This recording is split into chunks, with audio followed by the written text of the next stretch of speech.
Nothing's happening in professional women's lives right now. What are you talking about?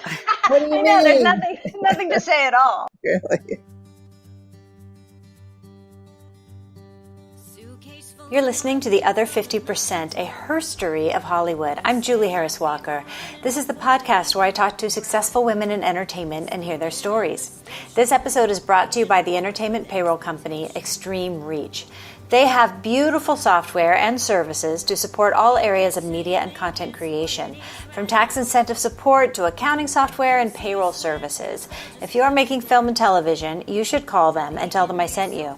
They are committed to diversity and promoting women, and the fact that I'm telling you about them means that they have put their money where their mouth is. Let's reward them for that. For today's episode, I have a very special treat for you. You hear me talk all the time about a book called Women Don't Ask. Well, today I have the co-author of that very book, Sara Laschever. Here's what we know.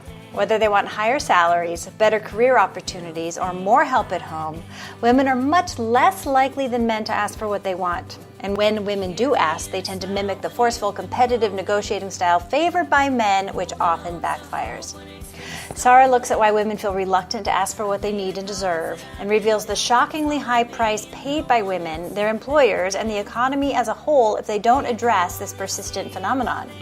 She shows women how to recognize more opportunities to negotiate, manage the anxiety they may feel when approaching a negotiation, and employ negotiating strategies that have been shown to work especially well for women. Sara Laschever is a writer and cultural commentator who has spent her career exploring and explaining the challenges women face at work. Her work has been published by the New York Times, The Guardian, the Harvard Business Review, the New York Review of Books, Vogue, Glamour, and many other publications. She is the co-author with Linda Babcock of two groundbreaking books about women and negotiation. Women Don't Ask, The High Cost of Avoiding Negotiation and Positive Strategies for Change, and Ask for It, How Women Can Use the Power of Negotiation to Get What They Really Want. Fortune magazine in its 75th anniversary issue included Women Don't Ask in its list of the 75 smartest books we know. And it is at the very top of Julie Harris Walker's list of books you must read. Sara lectures widely and teaches workshops about women and negotiation and women's leadership challenges for organizations in the U.S. and around the world. We are incredibly lucky to be able to sit down and talk with her today. And we talked over the internet, so the sound is not perfect, but the content is so delicious. I know you will forgive me. You can find us at theother50%.com for added features, photos, show notes, and the merchandise. And you can also listen on Apple Podcasts and all the podcast places. Now, I've been plugging the Kiss My Age show, which is now 3 episodes in. It's the show where women of a certain vintage, grown-ups, talk about all the things that matter. And if you fall into that category, please join the Facebook group and join the conversation. Okay, here's my conversation with Sara Laschever. Have a listen. And I know that you are an author and a researcher, but how do you define kind of what you do? I guess I would call myself an independent scholar and a writer. I also do a lot of speaking, lecturing, training, teach a lot of workshops, and it's hard to know how to characterize that because I'm not an academic. So, am I a public speaker? Am I a teacher? Am I a trainer? I've never quite hit on the right term. Well, I'm going to say that you are doing the Lord's work. Okay, I love that. So let's just say you co-wrote the book Women Don't Ask, Negotiation Yes. and the Gender Divide with Linda Babcock. And I will tell you, if not every episode, every other episode of this podcast, we refer to that book or someone says the phrase Women Don't Ask. So apparently this is a thing. It's really a thing. And I know you wrote a giant book about it, but can you answer the simple question of why? Well, it's not a simple answer, but I can simplify it a little. There are 3 major causes. One has to do with the socialization of children, what we teach little boys and little girls about how we want them to behave as males and females in our culture. And there are lots of different ways we teach them these things, from the ways we speak to them, speak about them, the behavior we model, the toys we give them, the chores we give them, the books, television, movies they see. Lots of early socialization that girls should be compliant and good-natured and sweet-tempered and nice. Yes. Can we pause on conditioning for a minute? Because this came up just the other day where just the example about chores, like boys get sent outside to mow the lawn and wash the car, and those are paid chores, whereas girls are taught to do dishes and vacuum and do things that every day that they're then not paid for. That's exactly right. And so what happens is that boys learn that they work for money, or that they, there's a reward for the chores they do. They learn that they can have an impact on the world outside the home. They learn that sometimes there's a potential to negotiate. If dad says, I'll give you $10 for raking all those leaves, maybe, little Johnny can say, oh, it's a lot of leaves, Dad. How about $15? Whereas if you're not getting paid at all, what girls learn is they work for love. And as we all know, and as I often say, doesn't pay nearly as well. Doesn't pay very well at all. Then that must get very confusing. It's confusing. Is it appropriate? Is it okay to ask to be rewarded when you should be doing your work because you're motivated by higher values? And this is a problem that actually extends into adulthood for a lot of women, especially women, say, who work in nonprofits where they're supposed to be working for the greater good, women in the clergy, women intellectuals, often think, well, I should be doing this because it's the right thing to do or it's important work. And so I shouldn't actually want to be paid a lot for it. And men in those fields typically don't have the same issues. They know they should be paid. Yes. I'm doing great work. I'm the best at this. Nobody else could do it as well as I do. And, I'm putting in the time. I've got the training. Whereas women think, it's good work to do. I should be grateful that I get to, make a difference in the world. Yeah, it's that grateful piece. The grateful piece. Over and over and over again. You're so grateful to have the job. Thank you so much. I'll take it. And I think we worry that if we negotiate about it, the offer will disappear. Well, there is a lot of concern about that. And occasionally that happens. And it always gets a lot of attention, very high profile press reports. Doesn't happen that often. What you need to think about when you are negotiating an offer is that the people who are making the offer have presumably done a search. They have considered a lot of different applicants and they want you. You have risen to the top of the pile. And so they're not going to yank that offer just because you do something that, most men would do. You say, these are my credentials. I'm excited to work here. Can you do a little better? Or I was really hoping to get X or Y. Or I've done my research and it seems like in the market, this job is worth whatever Z. And often an organization will say, you know what, we make our best offer, we don't negotiate. But an awful lot of organizations do not make their best offer because they expect you to negotiate. And when women don't, they start out behind men, and then with every subsequent raise calculated as a percentage of what you earned the year before, the gap between what their male peers are earning, often men who are hired later and less skilled, less experienced, the gap still widens and women get left behind. So we make that first mistake at 22. Often, very often. Okay, now I kind of veered off from, you were going to say the three things. Yes, the three what things. Is conditioning? So big one is, childhood socialization, what we teach kids. And this goes on into high school years. Girls never say, this is what I want to be paid to babysit. Boys say, yeah, I want $10 an hour. I want $12 an hour. We teach girls to say, just pay me whatever you think is fair. And I've had that experience with my own children, both boys, but when I had hired babysitters for them when they were young, mostly I hired girls, and none of them ever said, I have done Red Cross training. I have worked in summer camps for years and years. I have 4 younger siblings I take care of. I have a lot of experience. I'm really qualified. I'd like to get paid above the bare minimum that people pay in this town. The girls always say, just pay me whatever you think is fair. Boys often say, give me $10, give me $12 an hour. I live in an expensive area.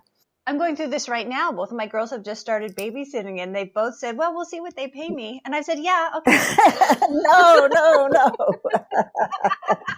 And they've taken the Red Cross training. Yes, of course they have. Oh, boy. And when you're in 8th grade, you're not going to ask for as much as when you're in 10th grade, but you have the training. You've been a counselor in training at your summer camp, or you've worked with little kids at your church, whatever it is, you have some experience. And you need to do a little legwork, talk to some older kids.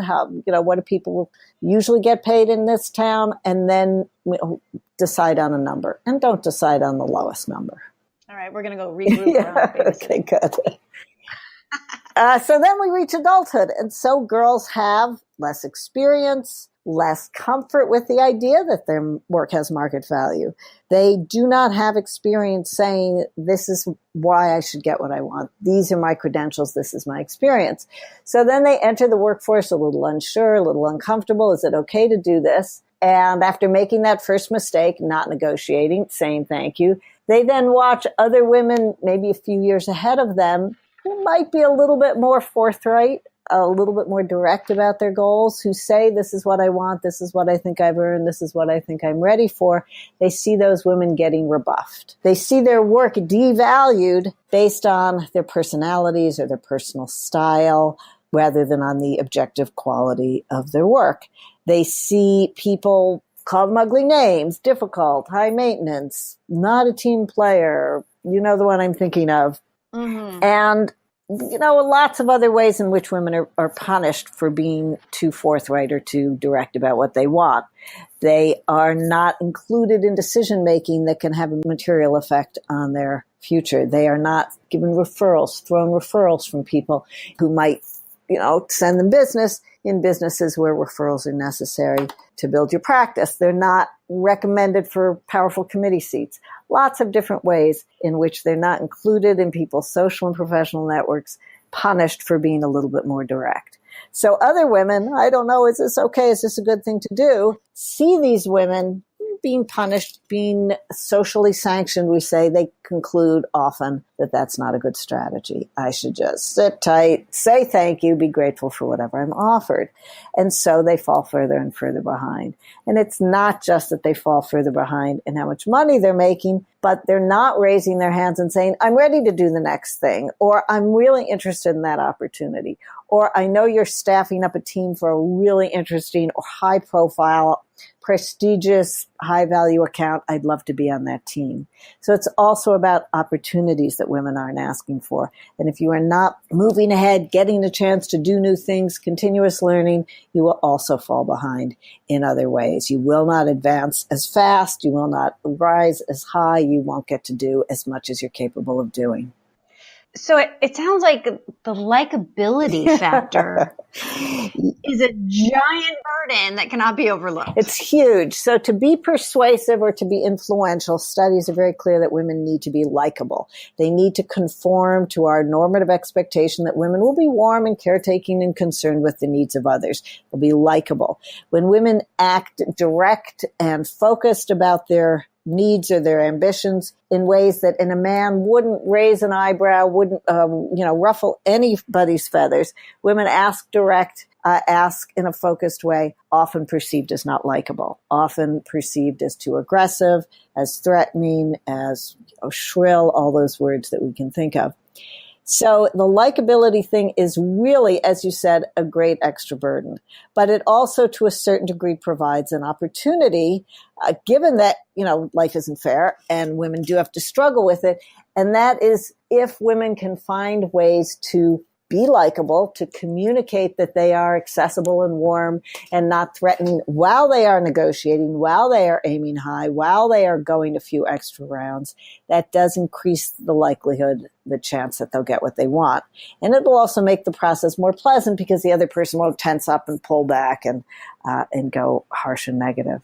So it's the style piece, the style, how women ask. As you said, extra burden. It's a pretty narrow tightrope. Where you don't want to come off as kittenish or flirtatious or too passive, but you don't want to seem too direct and aggressive and forceful. So it's a pretty narrow tightrope.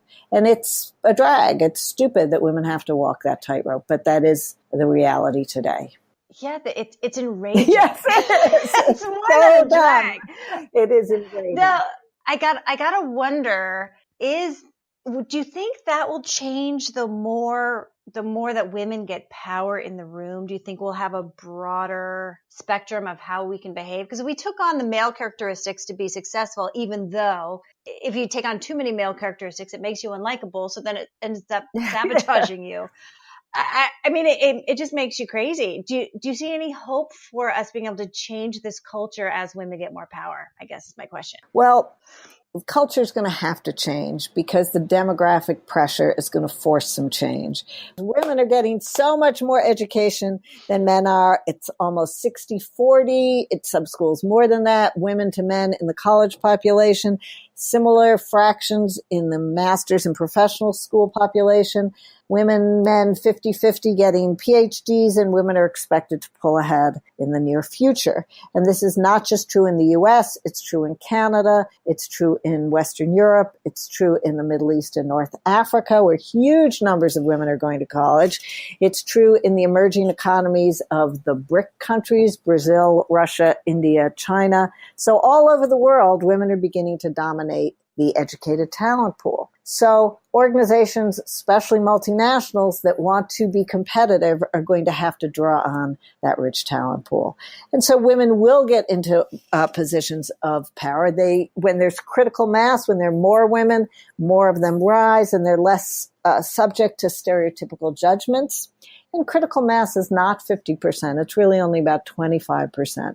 So when we have more women, there will be a breakdown of that resistance to a variety of women's styles. When you say critical mass is around 25%, yes. Critical mass as in that's when the stereotype starts to change, or that's when there's enough women for them to start being comfortable and behaving differently? It's more that's when women are less subject to stereotypical judgments about their behavior. They're allowed a wider range of behavior without being subject to negative judgments. And there's some other really interesting research that shows that when women in leadership roles can mix male and female styles, so strong, direct when they need to be, warm, active listeners, a little bit more engaged, a little bit other focused when they need to be, they are the most successful leaders. So being able to mix those two styles for both men and women is good. For women, it's really good. So that offers some hope. Yes. It still feels so unfair that we have to do all this extra training besides just being qualified. Yes, I completely agree. And I often hear from women when I talk about this who say, that's just a big step backward. I don't want to have to do that. That seems regressive. And I completely respect that. My argument is it's pragmatic. And if more women can get into these leadership roles, if more women can get into roles where they can have an impact on the culture of their organizations or their profession, maybe that'll loosen up some. Maybe it won't be as necessary. Yeah. Now, I want to ask you, I ask a lot of people this, and no one has a great answer so far, okay. But how do you think then we engage men to also start to make this cultural change? Well, I think this is a critical moment for that. I think for all the horrors that the Me Too movement has revealed, it has also prompted a lot of soul searching and reflection among men. And I also think that the millennial generation is different. Millennial men, many of them were raised by mothers who work. They have sisters who work. Their female partners work. Their female friends work. And so they're a little less resistant to all sorts of demographic variations, also less resistant to multiracial peers, to LGBTQ peers, just a little bit more open to the varieties of human identity. So I think that is a good thing. Getting back to Me Too, I think we are at a moment where if you are thoughtful about identifying a couple of friendly guys to meet you for coffee in the cafeteria or whatever, take a break and take a walk during the workday, you might say to them, help me get into your networks. There's so much benefit, so much information, so much advice and guidance that gets circulated in male professional networks. And women are usually either peripheral to or excluded completely from those networks. So start with that. I think younger men will be more receptive to that. I think there's a risk with older men that they are going to pull back now from opportunities to mentor or sponsor women. particularly attractive women. I think that a lot of them feel like that's risky and they're just going to not engage with women in any way that involves a kind of a personal exchange, which mentoring and sponsoring do. So that would be a really unfortunate outcome from this moment of reckoning that men in power actually start helping women less. And that's where I'm big on personal conversations. You need to be careful about where you have those personal conversations. You don't want people to see you going out for drinks, one-on-one too often, or maybe at all, depending on the culture of your organization. You do not want to put this man at risk of people being suspicious or of hearing from HR that he's behaved in a way that they think is risky. So be thoughtful about where you have these conversations, but have the conversations. Say, help me figure this out. Be my ally. How can I help you think through ways to help the women in the organization? Yes, and let's go back for a minute and talk about how men and women network differently, because I've heard this a lot, and I don't think we've cracked the code, because it seems like men's networks are more about professional advancement and competition, and women's networks are about friendship and emotional support, and we need to kind of combine those things. Yes, I completely agree. I think there's research showing that when men run into each other at the water cooler, they brag about what they've just accomplished, just landed this account, just got this paper published, just got a fantastic evaluation, went and met with this powerful muckety-muck, and I think we're going to get his business. Women say, how's your son? I remember he was sick. Is he feeling better? So men take these opportunities basically to promote their brands in these, kind of interstitial encounters where nothing has to be happening. And so in many cases with women, not that much is happening, except those alliances are being built, those friendships. And those are not nothing. They're not worth nothing. But you do, as you said, need to mix it up a little bit. Yeah. Now, I want to go back to another thing you said before, is that when women are talking about what should they be paid, sometimes they're looking at, well, what do I need rather than what will the market bear? And how do we make that shift? And how do you figure out what the market will bear? Well, this is an excellent question. Very important. Women often say, I'm not going to negotiate because negotiation is stressful. It makes me anxious. I don't think I'm very good at it. I'm afraid it will damage my relationship with the other person. I'm afraid they might yank the offer. So I'm just going to, I can get by on this. I can pay my mortgage. And really, there are a lot of different ways to think about that are superior. First of all, let's just talk about value. People think that more expensive things are superior in quality, right? We think more expensive bottles of wine, more expensive designer lines, more expensive cars are better. They're superior in quality. That's not always the case, but in most human societies, we think that price reflects quality. So if you consistently let yourself be underpaid, you will in fact be communicating something inaccurate about how good you are at your job. And that could come back and bite you in a bad way going forward. That could come back and bite you in the future. So let's think about it this way. You are applying for a new job. You're fantastically qualified in every way. Somebody else, a man, is also applying for the job who's fantastically qualified.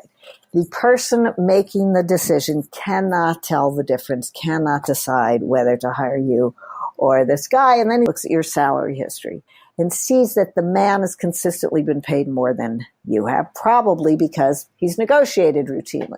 And that hiring person, that hiring manager may conclude that there was something that guy was bringing to work every day, some measure of quality, something about his performance that motivated people to reward him more. And you just weren't doing it. You were kind of punching the numbers and fine, but not great. And so he may give that other person, that man, the job because his salary history communicates that he's more valuable, that he is actually superior as a performer. So that's one way. You communicate what you think you're worth by what you ask for.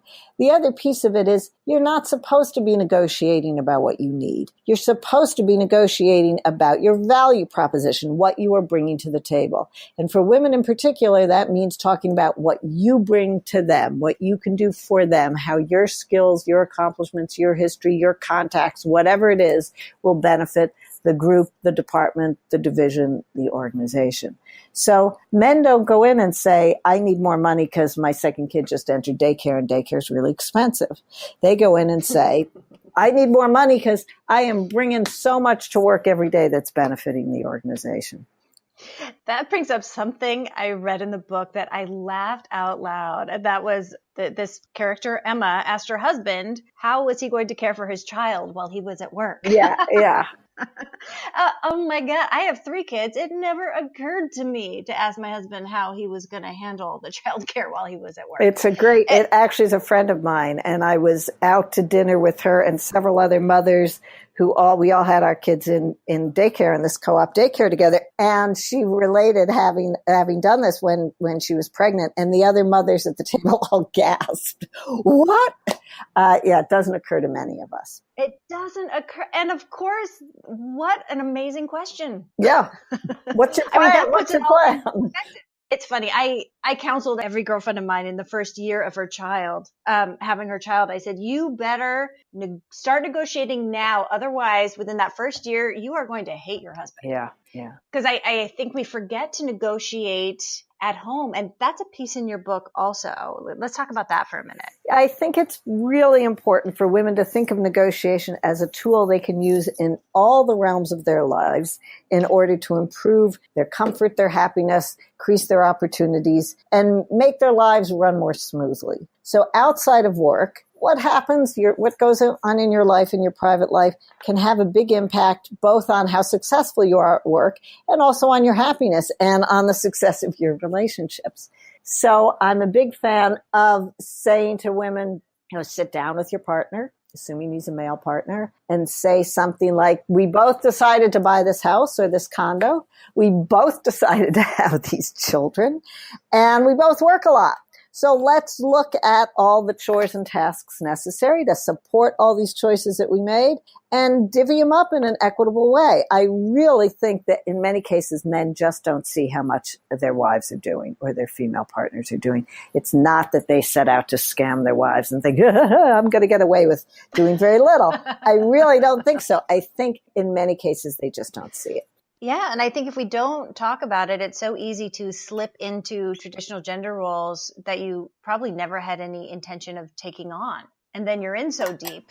Yeah, there's a lot of research about that. It's not just that the women slip into those roles without planning to. The men do too. There are a lot of studies of fairly young men, young millennials who I really was very committed. I'm a feminist. We were going to share things 50-50. And a couple years into being parents, I realized I wasn't doing very much. She had taken on these rather traditional roles, and I was mowing the lawn or I was getting the car fixed. But my career had become more important, and she had made all the compromises. Yeah, and it had never occurred to them to make a dentist appointment. Yeah. For example. Yeah, there's a novel written by a woman. I'm going to try and get her name anyway. It's called I Don't Know How She Does It. Years ago. And one of the things that's always stuck with me is a line where she said, how many men in a household where there are women have ever read a piece of paper sent home from school for parents to read? It's like, oh yeah, tell me about that field trip permission slip. I gotta sign that. No, give it to me. Doesn't happen. Yeah, it's funny. We just have to be conscious about it all the time. Yeah. Besides negotiating, what do you think are the other big obstacles to women's success at work? Well, a lot of them we know. There is discrimination. It's not quite as naked as it was once upon a time. There are a lot of subconscious biases that drive people to make decisions that disadvantage women. One study showed that men and women presented with identical work products with male names, female names, evaluated the work by the woman as inferior to that by the man. It's deep in our subconscious processing, our subconscious conditioning, and we really have to very actively try to push against that to develop and establish really detailed evaluation systems that are concrete, that are objective, that are transparent, and that are applied equally to everybody at a given level. Without that, subconscious judgments really creep in very, very quickly. And even just talking about evaluations, even tiny differences of 1% in evaluations going forward mean many fewer women are going to get up into those levels where they have the opportunity to really lead. So subconscious biases, actual discrimination, the fact that women take more career interruptions because they have children or their elderly relatives need care, and that organizations don't realize that those interruptions are typically quite brief in the course of a 40-year career, and that in letting women leave, which they often do because they don't support them in powering down and going part-time, in working remotely more of the time, they waste a lot of money that they've spent in training women, and they let a lot of intellectual capital walk out the door. So organizations not realizing that supporting women through the various family challenges that come along is bad for business is a big impediment for women. Yeah, and when you think about it, as you said, it really is just a blink in someone's career to take a maternity leave or a family leave. And it's interesting. There's a lot of articles talk about women, walking away as they get later on in their career, and the assumption is it's for family obligations. But once you talk to those women, no, it's because they're exhausted and tired of beating their head against the wall. How do we have that conversation? Because I think that speaks to what you're talking about is companies aren't noticing why women leave. And it could be because they've been working their asses off and not getting to where they think they should be. Well, it's really not something that women can change, one person at a time. It really does need to come top down. And how you persuade your organizations that it's in their interest, that can be a challenge. I think if you can persuade them simply to track everything, to collect the data, not just by gender, but by minority status as well, it will shock a lot of leaders how different things are, how systematically women and minorities are being disadvantaged. And they'll recognize that they're wasting a lot of talent. It really is about bad human resource management when you have talented people and you're not letting them rise to the top. You're not letting them do everything they're capable of.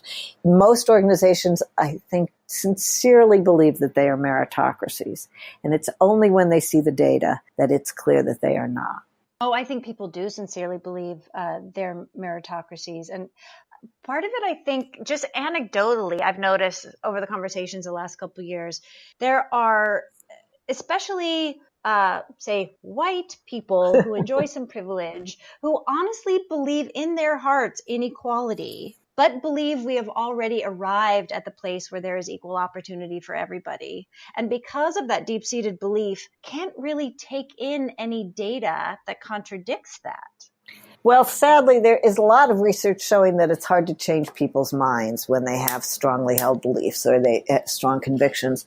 And I think that when people look at their own hearts and impulses and they don't see willful or conscious racism or sexism or misogyny, it's hard for them to imagine that their organization, the system they operate within, is basically inflicting those prejudices, those biases on the population when nobody is personally, specifically trying to do that. And it's hard to persuade people of things that they don't believe. And, there's a certain amount of, I don't know if it's vanity or narcissism or just, whatever ego involved in thinking, I'm a good person. I work for a good company. These people around me are not bad people. So how can we be doing bad things? Yeah. So how do we get in there of, okay, you're not bad people, but the systems in place are perpetuating this kind of discrimination? Because I've also been reading articles lately that the implicit bias training, although interesting and helpful in opening people's eyes, isn't necessarily making a big shift. No, I don't think it is. I think that the findings are it's good for people to be aware of their biases and to try to do better, but it doesn't actually have much impact. It doesn't change very much. And I'm not sure there are really good answers I can offer you. I actually encourage you to think about interviewing a woman at Harvard named Iris Bonet. She's Swiss, so Iris is spelled Iris. Bonet, and she wrote a book called What Works. And it has all the data, all the research there is that can gently nudge organizations towards doing better. Great. We will take that recommendation. It does feel like we have to keep up on it every minute, especially now while everybody is focused on it. Like, for example, do you even sense how things have shifted since you wrote your book? Well, one good shift is in terms of public role models, right? So there are more women who are speaking as experts about the economy or about politics in public life. So that suggests maybe I could do that too, suggest that to younger women or girls. Also more prominent women scientists, although there has been, of course, a lot of reporting done in the last year about how so many of the experts quoted in the media are male, even though there are so many accomplished females, and some reporters trying to do a little better at reaching a little further than the names at the top of the Rolodex or the front of the Rolodex. Well, there's certainly a lot of clapback that I'm seeing now that I hadn't seen before. Like anytime there's a panel that's all men, the internet immediately loses their minds. Yes, there's a lot of noise about that, which is great. I guess I wish when it comes to negotiation, I wish that more had changed. Although I love talking about this and I love speaking to women and training women, and I always get a great, warm, positive response, and women say it makes a huge difference in their lives. Women Don't Ask came out 15 years ago, and I would love to not have to do it as much.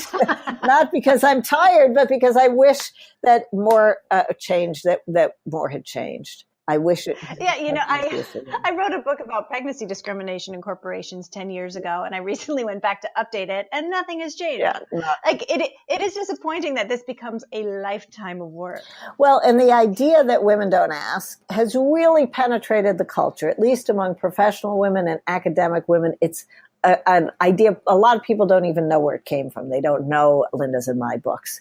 But even so, it's still really hard. Change is slow.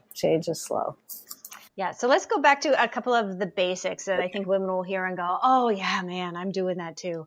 One of the points was women worry more than men about the impact their actions will have on their relationships. So what does that look like for us? Well, there's a famous episode in one of Deborah Tannen's books about a woman watching two men argue, disagree. They were all heated and gesticulating. And then half an hour later, they're joking around the water cooler. And she's like completely dumbfounded. I thought they hated each other. I thought they were furious at each other. Women have trouble with that.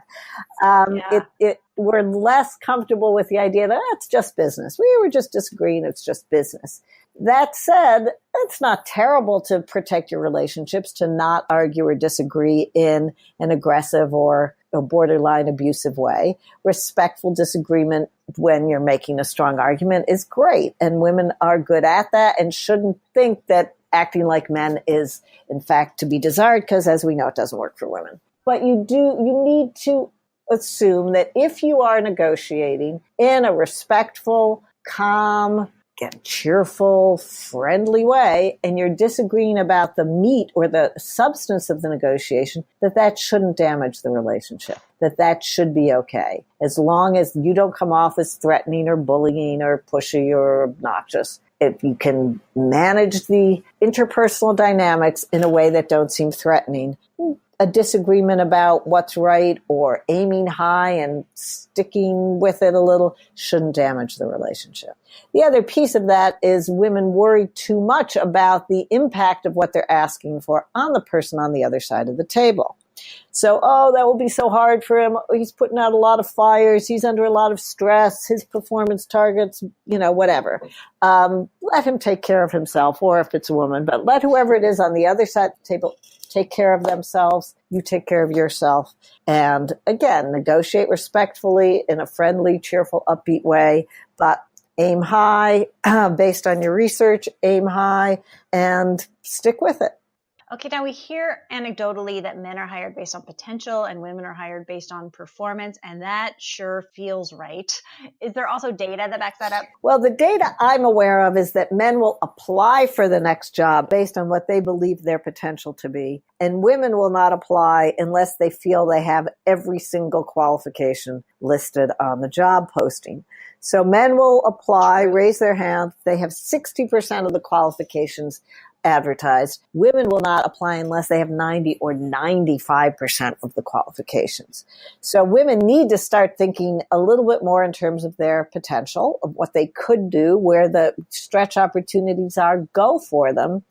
And one way to think about that is to talk to men and say, this is what I'm thinking about doing. I think would be great at it. What do you think? And maybe thinking about you the same way they think about themselves, they might say, yeah, you'd be great at that. Go for it. If you talk to just women, women are going to be reflecting back the same anxiety. Tell me what's on your CV again. Tell me exactly what you've already done. Do you have this qualification and that qualification? And that may hold you back. So talk to men who think about their futures the way you want to think about yours. I think it's even smaller than that. I can't tell you how many conversations I have during the week with just friends who are, I sent the thing to that person and I haven't heard back and it's been way too long. Is it okay if I send an email to nudge them? And I say, yes, of course it is. But we all second guess ourselves about, I'm bothering them even to ask them to do the thing that they committed to do. Yeah, I think that is not just a female problem. I think everybody thinks, is it too soon? Should I follow up now, soon, later, whatever? I think women just do it a little bit more. I think this idea, am I bothering them? Not, is it too soon? Am I acting too eager? Have I given them enough time? But am I bothering them? Am I asking for too much attention? We're so tiptoey around the whole thing. Now, how much do you think imposter syndrome affects women and holds us back? Well, I don't know of fresh data about that, whether that has changed. There was some suggestion that women who play competitive sports are a little bit more comfortable with being, forthright, direct. I win, you lose, it's not personal. Saw some research a few years ago that suggested that's not the case, that when women are successful in high-level sports competitions, they think it's just a fluke and lucky. I hope that's not still true. Imposter syndrome, I think it's probably worse for women in STEM disciplines. So, science, technology, engineering, and math than women in the softer so-called social sciences, but it afflicts everybody when they get into those more senior roles, I think. I think it gets worse the higher you get. Oh, for sure. Let's talk about STEM for a minute. I was doing a podcast talking to women in technology because I was expecting it to be a lot more overt than it is, say, in Hollywood. And just what I found anecdotally, and I know you've also written studies on this, so you're going to know much better than I, but even though it perhaps is more overt, it seems like people, especially in tech startups, believe the data that if you have a more diverse team, you're going to have a better product and make more money. So then they adjust more quickly. Did you find that to be true? So let me just clarify. You think people in technical fields are more likely to adjust based on data than people in non-technical fields because they live and die by data? That's my hunch. Well, it's a lovely thought. My sense of what goes on in Silicon Valley is that they're very hostile professions for women and very difficult for women to get into and very difficult for women to stay in, rise to the top. Now, women are starting their own businesses at almost twice the rate of men. That has been true for a couple of decades now. I think it's probably quite true in Silicon Valley and elsewhere. And that's partly because of this phenomenon that women just have a lot of trouble getting ahead and climbing. I think the environment in tech is particularly hostile to women. I don't think your dream is borne out in reality. Well, that's a bummer. Yes. Okay, getting back to your book.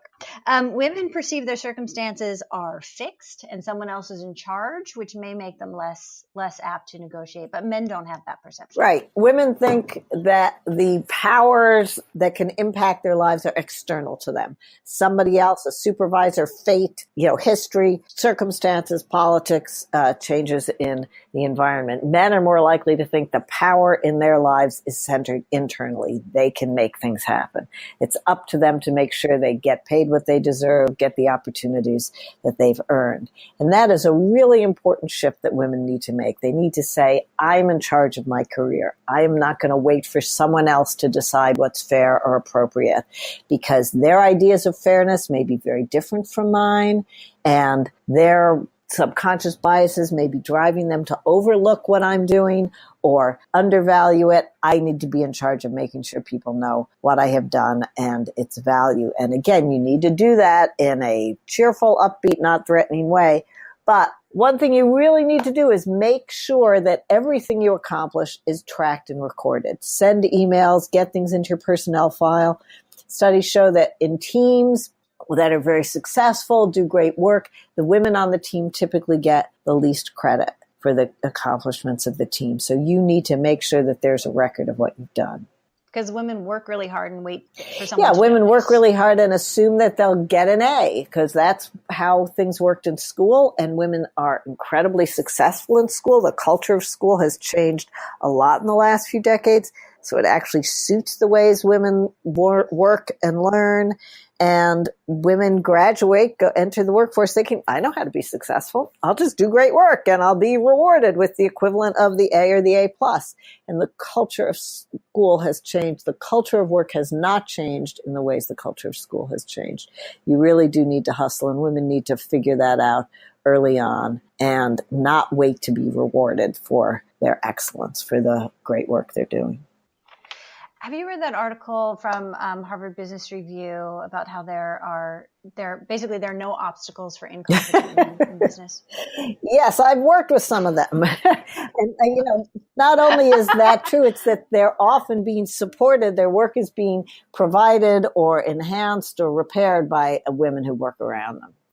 Yes, but it's all about, we perceive the arrogance and the talking about yourself and the narcissism for good work and good management. When in reality... No, it's not. And I also think there's something to do with presentation. The guy wears a nice suit. He has a sharp tie. His, cuffs are pressed. He carries himself like what we think of as a leader. He basically fits into our stereotype of what leaders look like.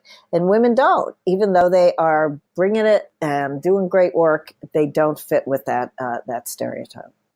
Now, the exception you seem to talk about in your book is that when women are negotiating on behalf of other people, they do really well. I always like to draw attention to that, because what it demonstrates is that women actually are great negotiators. We have great skills. We know how to do it. We just find it difficult to do on our own behalf. And that makes sense. Advocacy is a gender norm for women, taking care of other people, a gender norm for women. So we're comfortable doing it, and it's accepted when we do it. She's negotiating on behalf of someone else. But when it comes to asking for things for ourselves, we run into all that early socialization. Wait to be invited, wait to be praised, wait to be asked, wait to be rewarded. And that we pull up short. So, yeah, that is important distinction. Women need to know they can do this. And the other piece of it is that women's typical, it's not true of everybody, but women's typical approach to negotiating is actually superior to men's typical approach. That is, women take a more problem-solving, cooperative approach. Tell me what your problems are. Tell me what your issues are. Tell me what's most important to you.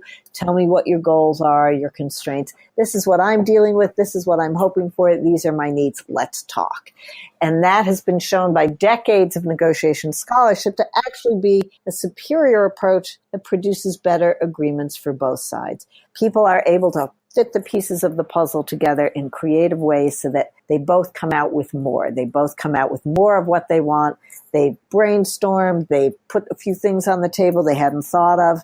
And taking that more adversarial, I win, you lose, zero-sum approach to negotiating actually doesn't produce great agreements. The person who wins the negotiation may win that one, may get more, but may have antagonized the other negotiator who may never want to do business with him again, or may make it difficult for him to get what he wants, may throw barriers or impediments in his way, may badmouth him, say he's really miserable to do business with, damage his reputation. It's not a great approach. And women need to know that it's not weak to try to negotiate in a collaborative, problem-solving way. It's actually superior.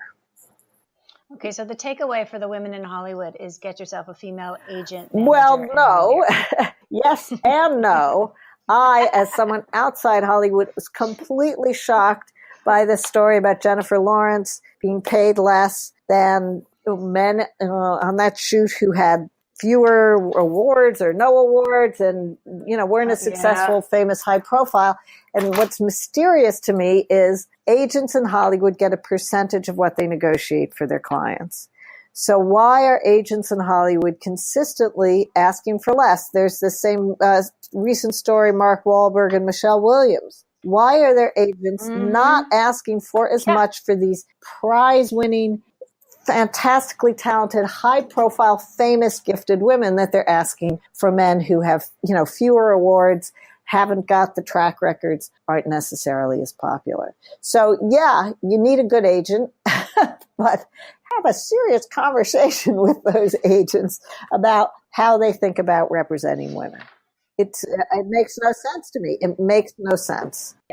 Yeah, it really is astounding. Now, tell me, how did you get into this work? My dad always said when I was a kid, and I was one of 4, 2 boys, 2 girls, and he said it to all of us. He said, don't take no for an answer the first 3 times. That's just a really great rule of thumb going through life. No sometimes means no, but it's really astonishing how often it does not. So that was a good start. My mother went to work as soon as she graduated from college. She worked until the day her first child was born. The day my sister, her youngest, started kindergarten, she went back to work, worked until she was 80. So I was observing some serious changes in the trajectory of women's lives as I was coming of age myself and thinking about it a lot. So earlier in my career, I wrote a lot about women's lives, women in the arts, women in academia, women in the sciences, women in business. And I eventually met Linda Babcock, and Linda had this insight about her students that the men were coming and asking for things that were good for their careers, could help them get ahead, would provide them with useful opportunities. And the women were coming up later and saying, how come you gave this to him and you didn't give it to me? And Linda began to realize as she thought about it, poked around in the existing research, that this was a common problem, that men would ask and women would wonder why they didn't get. And so I met Linda, and she thought there was something there. And I thought, this sounds like a great project right up my alley. So she went back to Carnegie Mellon, where she's a professor, and she did a lot of research. And I schlepped my little kids around the country because they were quite small and interviewed dozens and dozens of people about their experiences with negotiating, their feelings about negotiating for themselves. And it's just a fascinating field. And I collected amazing stories. And Linda came back with all this research, very consistent findings, regardless of methodology, showing that this is, in fact, a social phenomenon. Men ask for things for themselves that will help them get ahead 4 times as frequently as women do. So that means that every quarter, every 3 months or so, a woman gets up her nerve and goes in and asks for something that could be good for her. The typical man is doing that 16 times a year. And he's not getting everything he's asking for, of course, but he's asking for a lot more. Big things, little things, not just money, opportunities, chances to have somebody else take a dud project off his desk or take on responsibilities that seem below his level, things that will allow him to concentrate on the stuff he does well or the things that will help him get ahead. So hold on. 16 times a year. 16 times? So, yeah, men are walking in pretty much, a couple times a month, every 3 weeks saying, hey, can you let me do that? Or I heard you got this opportunity. Do you have any resources so I can have this training? Or could I be transferred to that team? Could I collaborate with this guy who has some knowledge I want to poach? That kind of thing. Yeah, and I can see how if a woman did that, it would be again, depends on how you do it. There is, some risk. I did have a woman ask me after a workshop I taught, raise your hand and say, are you worried people will get asking fatigue if you're just asking all the time? And I actually don't recommend that. I want women to think very seriously, carefully, thoughtfully about what they want, where they want to be in 3 years, 5 years, 10 years, and then ask strategically, ask for the things that will get you where you want to go, not where you can go next, what would be easy to have, what other people think you should want, but figure out what you want, where you would like to be, and ask for the things that will move you in that direction. Don't ask for things just because you could get them. Well, and if we bump up our asking from 0 to 6, yes, that's going to be great progress. Exactly. Yeah. Get started. If you don't ask, the answer is already no. So Try it out. It's also very empowering. It's exciting because you ask and you discover how many things really are negotiable that you never thought were negotiable. How many times you can ask and get what you're asking for. I think all of this is so interesting, and I could talk to you all day long. Do you have any parting advice for us? Yes. So I know that a lot of women feel anxiety about negotiating. They're fearful. They feel insecure. They're worried they might lose their tempers, lose their composure. And I strongly recommend role-playing beforehand. Figure out where your flashpoints are, what you're worried about. Sit down with someone you trust, a colleague, a friend, a partner. Brief that person thoroughly about the negotiation and then play it through and ask them to really push your buttons, embarrass you, insult you, hurt your feelings, make you mad, and then practice calm responses that move things away from the emotional stuff, away from the hot button stuff towards that collaborative problem-solving mode that really is so superior. It's got a lot of benefits doing this. Role-playing has a lot of benefits. One is, of course, you're prepared. If the thing you're worried about happens, you know what you're going to say. And you've actually practiced the tone, the speed, how you're going to do it. Second, you get feedback from the person you're role-playing with. And they may say, when you're thinking hard, when you're cogitating, you look a little severe, or you frown, you screw up your forehead, or you stare off into space and you seem like you're not listening. They might say, when you're nervous, you tap your foot and it actually seems like you're impatient, so don't do that. Or, when you smile like that, slow down and smile. It's fantastic. Do that. So you get that kind of feedback, the body language stuff. And the third benefit is if the thing you're worried about happens during the negotiation, during the actual negotiation, it won't surprise you. You will be prepared. And it turns out that it is the surprise as much as the emotion that's triggered. It's the surprise as much as the emotion, more than the emotion, that tends to derail us. We're like, oh, how do I feel about this? I'm upset, I'm angry. And we run out of the room and take whatever's on the table. Whereas if you have had the emotion triggered in your role play, it's much easier to say, yeah, that makes me mad. And just keep going with your plan. That is so smart. And boy, do I wish I had talked to you several years ago. Not too late. Not too late. So many meetings and negotiations where emotion got the best of me and I was crying and cursing through the negotiation. Yeah, smart. Perfectly reasonable to have those emotions, just not a good strategy. No, it never comes off well. I can attest. Anything we didn't talk about that we should have talked about? Well, research, prepare. Most of what happens in the negotiation will be determined by how well you prepare beforehand.